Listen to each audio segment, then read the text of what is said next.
Learning Partners. Pada edisi sebelumnya kita sudah membahas salah satu penyebab gagalnya transformasi, yaitu kurangnya rasa kemendesakan atau lack on sense of urgency. Faktor kedua yang ditemukan oleh John Kotter dalam risetnya sebagai penyebab gagalnya transformasi adalah kurangnya dukungan untuk menggerakkan proses perubahan itu. Karena itu, Kotter menyarankan kalau mau melakukan gerakan transformasi atau gerakan perubahan di dalam organisasi, maka perlu membangun koalisi yang bisa mendukung proses transformasi itu. Nah, dalam konteks membangun koalisi untuk transformasi, biasanya ada 3 hal yang diperlukan.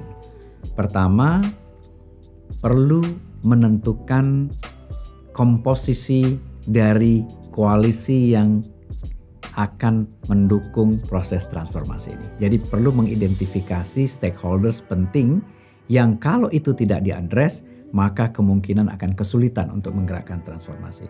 Jadi komposisi dari koalisi itu perlu diidentifikasi dan kemudian perlu didekati. Misalnya kalau kita melakukan perubahan di sebuah perusahaan swasta atau BUMN misalnya, di situ ada serikat pekerja, di situ ada pemegang saham, di situ ada manajemen, dan di situ ada karyawan. Nah, kita perlu mengidentifikasi komposisi yang kira-kira cukup untuk menggerakkan perubahan itu. Jadi kalau serikat karyawan misalnya cukup kuat, kita perlu membangun koalisi dengan serikat karyawan. Ya, dengan karyawan, dengan para influencer yang ada di karyawan, informal leader yang ada misalnya, kita perlu membangun koalisi untuk agar mendapatkan dukungan untuk menggerakkan transformasi tadi. Nah, setelah komposisi itu kita identifikasi, kemudian hal kedua yang penting dilakukan adalah melakukan yang disebut sebagai membangun trust. Ya, mendapatkan trust itu tentu butuh effort.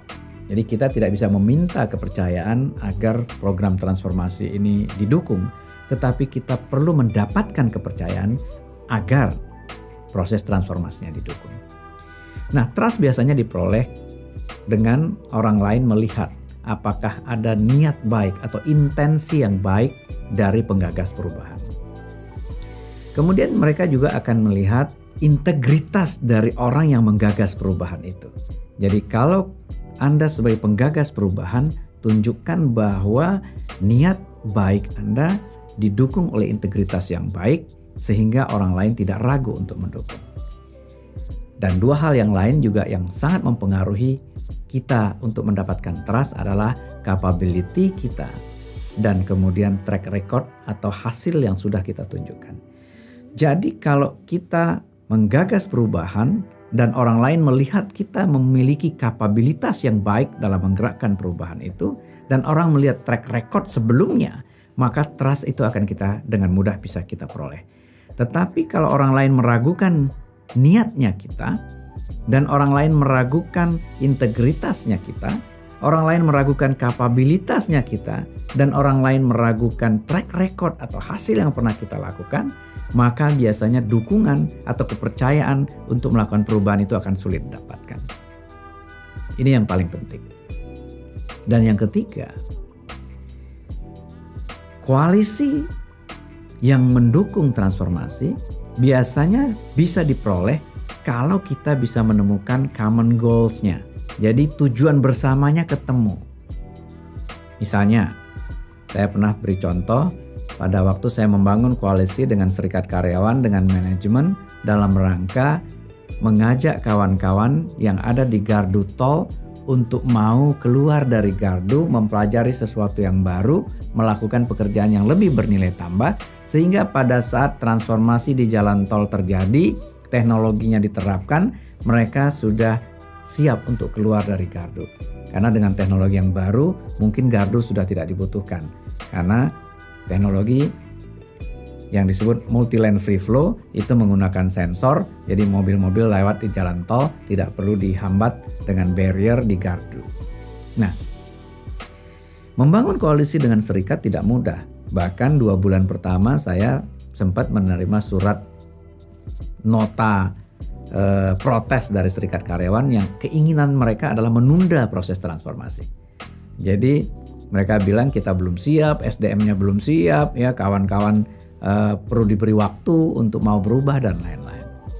Tetapi kita harus menemukan tujuan bersamanya. Tujuan bersama kita adalah memajukan perusahaan sehingga perusahaan mampu mensejahterakan karyawannya. Jadi kesejahteraan karyawan itu menjadi tujuan bersama antara manajemen SDM dengan serikat karyawan. Sehingga dengan tujuan bersama yang kita bisa peroleh, bisa kita definisikan, maka serikat karyawan pun mendukung proses transformasi yang kita lakukan. Tetapi kalau kita punya tujuan berbeda, kita hanya punya tujuan untuk meningkatkan pendapatan perusahaan, kemudian meningkatkan dividen kepada pemegang saham tanpa memperhatikan kesejahteraan karyawan, maka kita akan duduk berseberangan dengan serikat karyawan. Jadi tujuan bersama kita, common goals-nya kita dengan serikat karyawan adalah perusahaannya maju, pendapatannya lebih tinggi, dividen lebih besar diberikan kepada pemegang saham, tapi pada saat yang sama porsi yang kita alokasikan untuk SDM juga menjadi lebih besar. Nah, ini kita sepakati bersama. Sehingga dengan mudah setelah serikat karyawan memahami apa yang menjadi agenda transformasi, kemudian mereka mau mendukung dan kemudian transformasinya bisa dilakukan lebih baik. Nah, Learning Partners, saya kira Anda semua pasti punya pengalaman bagaimana membangun koalisi untuk membangun perubahan, dan mungkin pengalaman Anda bisa di-share di kolom komentar sehingga kawan-kawan lainnya juga bisa mempelajari dan kemudian juga bisa mempercepat proses perubahan yang mereka lakukan, karena proses membangun koalisi ini perlu kita saling pelajari satu sama lain. Saya kira itu pada sesi kali ini. Semoga pada lain sesi kita akan mempelajari penyebab gagalnya transformasi dan kemudian bagaimana mengantisipasi dan memastikan proses transformasi kita berjalan sesuai dengan rencana. Selamat belajar, salam Learning Partners.